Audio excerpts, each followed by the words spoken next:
et verbum caro factum est. E o Verbo se fez carne e habitou entre nós. Caro aluno do Centro Tomista, queremos te desejar do fundo do nosso coração um Feliz Natal. E claro, queremos compartilhar essa alegria do nascimento do menino Jesus em nosso meio. Esse mistério tão inefável, no qual Deus mesmo se encarnou e veio morar com a gente. Você já parou para meditar sobre a inteligibilidade desse mistério? Quando a gente fala de Natal, de nascimento de Jesus, nascimento do menino Deus, parece a princípio algo simples. De fato, é simples de falar, é bonitinho de contemplar, mas não é nada simples de entender. Jesus é o Deus eterno, mas é também homem como nós, nascendo em uma manjedoura, com o seu corpo frágil, que vai crescer, se desenvolver e morrer na cruz para nos salvar. O mistério da encarnação do Verbo. Deus se fez homem sem deixar de ser Deus.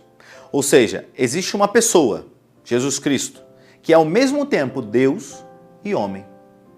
Como que isso é possível? Parece uma loucura. Santo Tomás de Aquino tem a explicação perfeita para esse mistério. É isso mesmo, exatamente. Nessa breve aula eu vou te explicar, caro aluno do Centro Tomista, a doutrina da encarnação do Verbo, segundo Santo Tomás de Aquino. E vou explicá-la de modo bem breve, resumido, Eu não vou aprofundar muito aqui em uma única aula, tampouco vou me deter de explicar os detalhes aqui de cada conceito que eu vou utilizar, porque afinal de contas, para isso eu teria que resumir todo o nosso curso de cosmologia, antropologia, teodiceia e praticamente todos os cursos, que já estão como que pressupostos, para que você entenda a linguagem da prova que Santo Tomás vai aduzir aqui. Padre, mas eu ainda não estudei filosofia tomista, eu não entendo bem os termos de Santo Tomás. Então quer dizer que eu não posso assistir essa aula? Pelo contrário, calma. Você não só pode, como deve. Essa aula é também para você. Basta querer. É claro que se você já tiver um arcabouço maior dos conhecimentos da filosofia tomista, você vai ter mais facilidade de entender, de se aprofundar nesse conteúdo que a gente vai passar. Mas, afinal de contas, não esperem aqui uma explicação simplesinha. É Santo Tomás, não vai ser raso, superficial, resumão de Santo Tomás em 90 segundos. Afinal de contas, estamos tratando de um dos maiores mistérios da história da humanidade, segundo o mais profundo e mais genial dos santos doutores. Mas, o que eu estou falando aqui é que vale a pena o esforço, gente. Vale a pena. E digo mais uma coisa, Quem ficar aqui até o final dessa aula, tá bom? Até o final dessa aula vai ter uma surpresa, tá certo? Eu prometo que vou entregar uma surpresa aqui no final da aula, mas só para quem acompanhar toda a aula. Até acho que depois vou me arrepender de ter prometido isso, mas vamos lá. Vamos para a explicação. Olha só, presta bem atenção. Existem verdades, verdades que nós podemos conhecer com a luz da razão natural, somente. Somente pensando, sem recorrer à fé, sem precisar da Bíblia, sem recorrer aos dogmas da igreja, nada. Só pensando. A gente, desse modo, já pode conhecer algumas coisas. Por exemplo, os preâmbulos da fé, o que nós chamamos de preâmbulos da fé. Preambula fidei. Então, os preâmbulos da fé, nós conseguimos conhecer com a luz da nossa razão. Por exemplo, a existência de Deus. De que Deus existe, eu tenho certeza metafísica, e eu posso provar. Se você não sabe como, se inscreve na nossa plataforma do Centro Tomista, que lá nós vamos ter um curso de teodiceia, teologia natural. Mas existem também outras verdades, que essas sim, nós não podemos descobrir somente com a luz da razão. Mas nós precisamos da ajuda do próprio Deus, que sabe de todas as coisas e que precisa contar para a gente alguma dessas coisas. Senão a gente simplesmente não teria como saber. São aquelas verdades estritamente de fé, ou verdades reveladas que a gente chama também de quod substantia.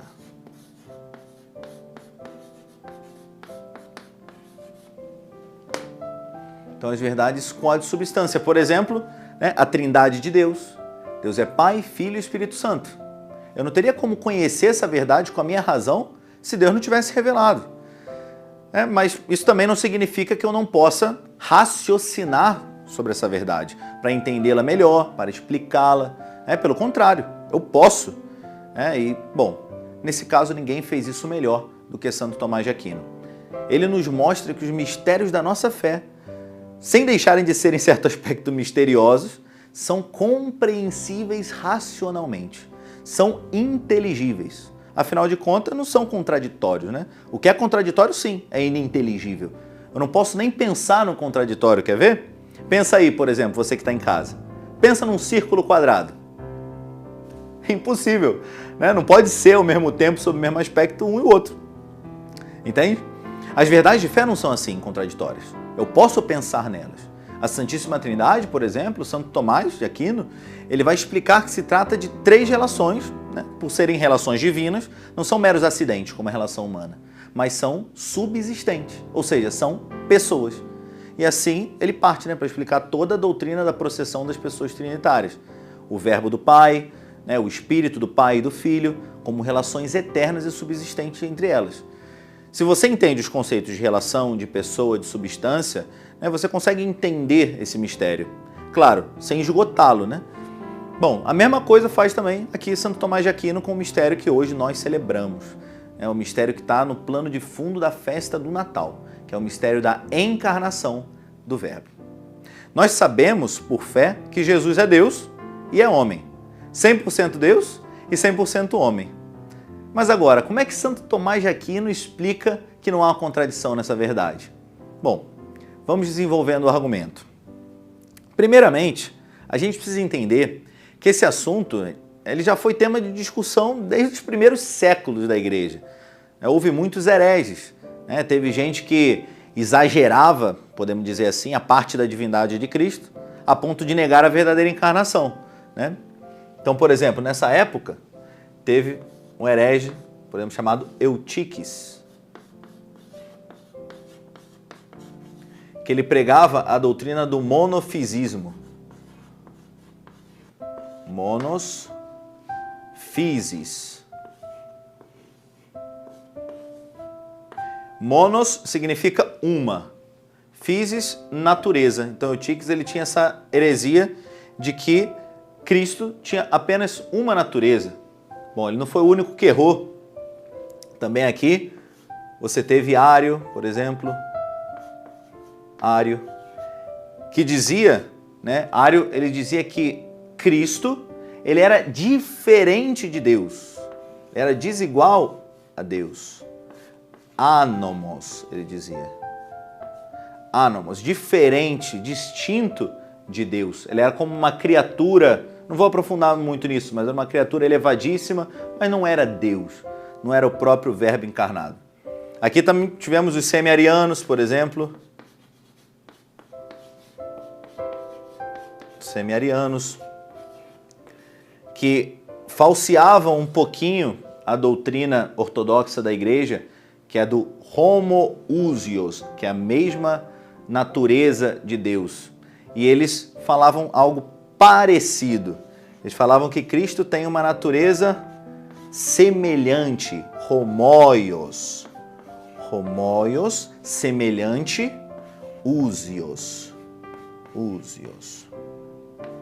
Então ele tinha uma natureza semelhante, não era uma natureza igual à de Deus. Bom, e a confusão seguiu adoidada, Até que, com muito tempo, muita discussão e com muita contribuição de vários santos padres, como São Cirilo de Alexandria, Santo Atanásio, os padres capadócios em vários concílios, A gente cita aqui, por exemplo, alguns principais, por exemplo, o Concílio de Nicéia, Constantinopla, Éfeso. Então, em tudo isso se formulou aqui a fé da Igreja. Essa fé que Santo Tomás vai explicar, de que em Cristo há uma única pessoa, em Cristo há uma única pessoa, uma única hipóstasis. Hipóstasis.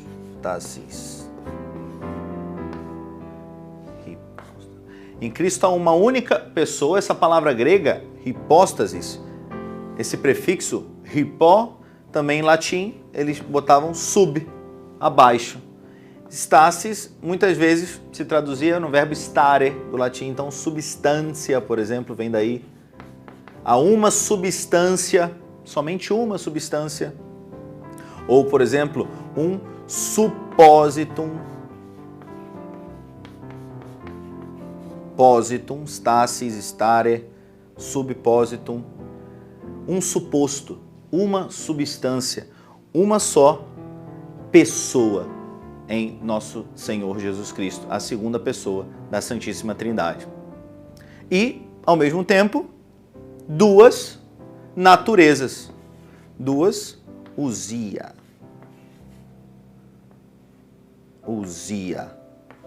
Uma pessoa em duas naturezas, natureza humana e natureza divina. Ou seja, sabemos por fé que houve uma união do Verbo encarnado e da natureza humana. E como é possível essa união? Bom, são duas opções. Ou essa união se deu na natureza ou se deu na pessoa. Santo Tomás começa explicando que essa união não pode ter se dado na natureza, pois tanto a natureza humana de Jesus quanto a natureza divina são naturezas completas, inteiras, e, portanto, são como as espécies dos números, diz ele. Por exemplo, se eu adiciono outro número ao número, ele muda, deixa de ser o que ele é e se transforma em outro. Então, por exemplo, se eu adiciono o 1 ao 3, o 3 deixa de ser 3, o 1 deixa de ser 1 e eles viram 4, que é diferente de ambos. Outro exemplo, né? Por exemplo, aqueles desenhos animados, sabe? Aqueles filmes de ficção, onde você tem a fusão de dois personagens, né? Por exemplo, fundir um cachorro com um gato. O resultado seria algo que não é nem cachorro nem gato, né? De nenhuma dessas naturezas, né? Mas é um ser meio híbrido, assim, com características de ambos, assim, meio misturado. Evidentemente, não é isso que ocorreu com o Verbo encarnado. Jesus, ele é Deus e ele é homem, mas não é um ente intermediário entre o Deus e o homem, meio híbrido. Assim já se descarta que essa união tenha se dado na natureza, de Santo Tomás. Resta-nos, então, que essa união se tenha dado na pessoa, pois, já dizia Santo Tomás, que, tendo em vista que a união não se dá na natureza, se também não se desse na pessoa, não se daria de modo algum, simplesmente não se daria. Ou seja, é muito simples, eu tenho o Verbo e eu tenho a humanidade, certo? O Verbo está unido à humanidade. Essa união se dá na humanidade? Não. Então tem que dar-se no Verbo, né? Na pessoa do Verbo encarnado. Um exemplo análogo dessa realidade, que a gente pode dar aqui para ilustrar um pouco mais, é a seguinte proposição. Sócrates é filósofo e é grego. As características aqui, filósofo e grego, se unem na pessoa de Sócrates, sujeito que possui essas características, e não na natureza humana de Sócrates. Senão, todos os homens, todos os indivíduos da natureza humana seriam filósofos e gregos. Mas essas naturezas, essas características aqui nesse exemplo análogo, não se confundem. Ser humano não significa ser grego, nem ser grego significa ser filósofo, por aí vai. Entende? Aqui, o ser filósofo e o ser grego se unem na pessoa de Sócrates, o filósofo grego. Assim como o ser Deus e o ser homem se unem na pessoa de nosso Senhor Jesus Cristo, o homem-Deus. E como que isso é possível, então? Uma única pessoa com duas naturezas? Porque, até onde eu saiba, cada pessoa tem só uma natureza. Normalmente é assim. Mas acontece que Deus é um ser infinito. Vimos isso na conclusão das 5 vias, por exemplo. Ele é o ipsum esse subsistens, o próprio ser subsistente, o ato puro, ilimitado. E, portanto, a sua pessoa, a sua hipóstase, é também infinita e ilimitada. Ela não se esgota, não se exaure, não se preenche totalmente nunca ao subsistir sobre a sua própria natureza divina.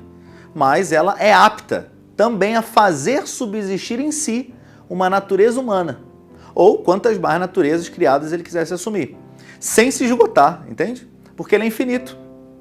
Não se trata de uma união acidental de dois sujeitos, uma união meramente operativa, como se fossem duas pessoas parafusadas, grudadas, amarradas uma na outra, ou dois gêmeos siameses, por exemplo. Não, nada disso. Se trata de uma união substancial na única substância divina, que por ser infinita, pode receber e sustentar outra natureza de ordem substancial distinta dele mesmo, sem perder, por sua vez, a sua própria natureza divina.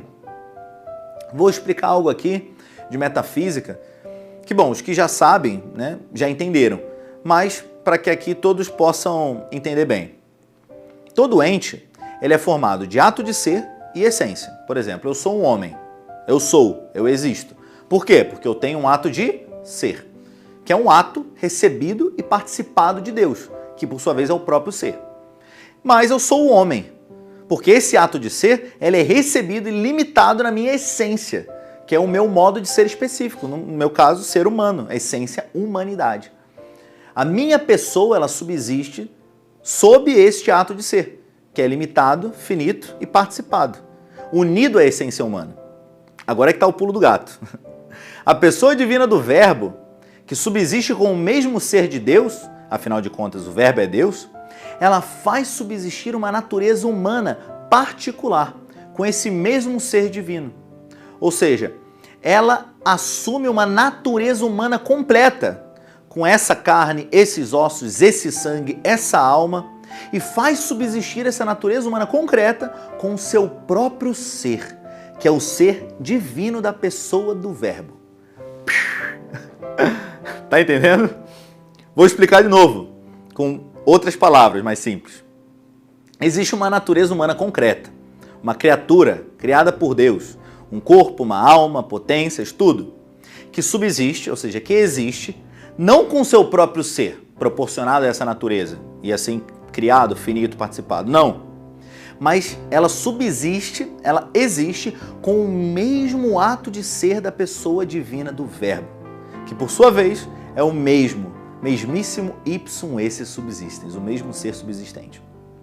O mesmo ato de ser com o qual a segunda pessoa da Santíssima Trindade subsiste desde toda a eternidade é o ser com o qual essa natureza humana em particular começa a existir em determinado momento da história, no seio da bem-aventurada Virgem Maria, após a anunciação do anjo Gabriel. E agora, no Natal, se digna vir a nós. Assim, então, eu posso dizer, sem contradição alguma, que Deus é verdadeiramente homem, porque ele tem uma natureza humana.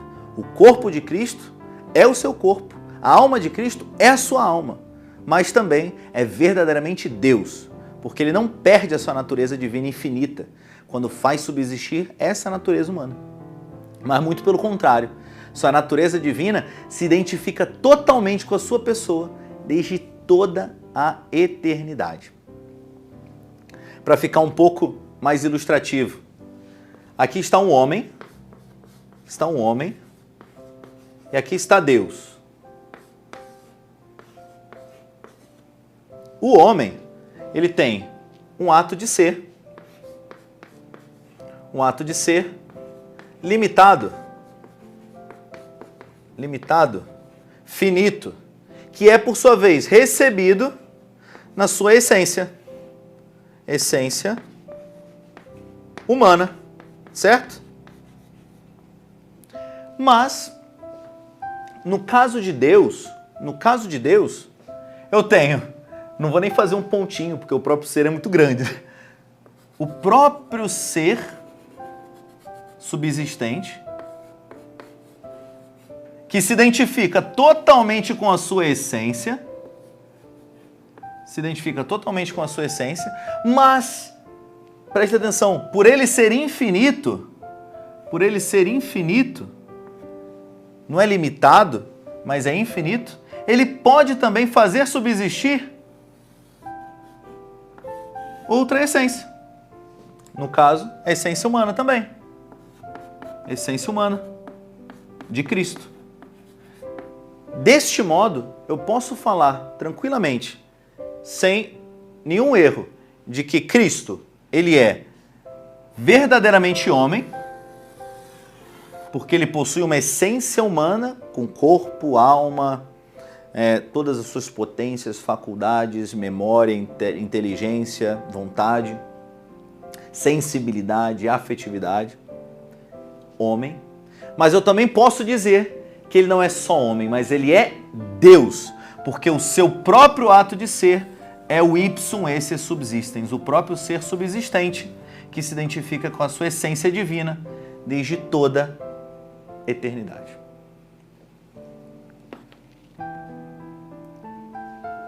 Bom, caro aluno, você que perseverou nesta aula até o final, né, a surpresa que eu prometi é a seguinte: como esse tema é muito profundo, eu sei que muitos de vocês ficaram com dúvidas, né? Portanto, eu quero agora, né, me comprometer pessoalmente a responder de modo pormenorizado cada dúvida que vocês colocarem aqui nos comentários, tá bom?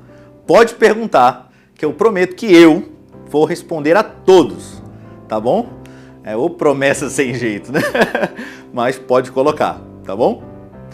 E bom, mesmo você que talvez não tenha compreendido todos os argumentos que foram aqui aduzidos por Santo Tomás, que é natural, né? A não ser que você já esteja habituado a estudar metafísica tomista. Mas mesmo que você não tenha entendido completamente tudo, fique sabendo, desde já, que existe sim uma explicação completamente racional para este mistério da encarnação. E esta já foi alcançada pelo nosso grande doutor, Santo Tomás de Aquino, há séculos atrás. E não desanimem, hein? Na nossa plataforma de cursos do Centro Tomista, que muito em breve estará no ar, nós daremos a vocês todas as ferramentas, passo a passo, para que você possa ir desde o zero até o ápice da metafísica e da teologia de Santo Tomás de Aquino. Não há melhor investimento para 2025 do que blindar o seu intelecto e robustecer a sua vontade de uma vez por todas contra as ideologias, o ateísmo, o relativismo e as desordens que tanto debilitam o homem moderno e o impedem de contemplar a verdade. Desejamos um Feliz Natal a todos. Que neste dia o menino Jesus, o Verbo encarnado, que nasce para nos libertar, possa te iluminar e abençoar, e que a Sagrada Família de Nazaré se faça presente na sua casa, hoje e sempre. O Senhor esteja convosco, Ele está no meio de nós. Abençoe-vos o Deus Todo-Poderoso, Pai, Filho e Espírito Santo. Amém.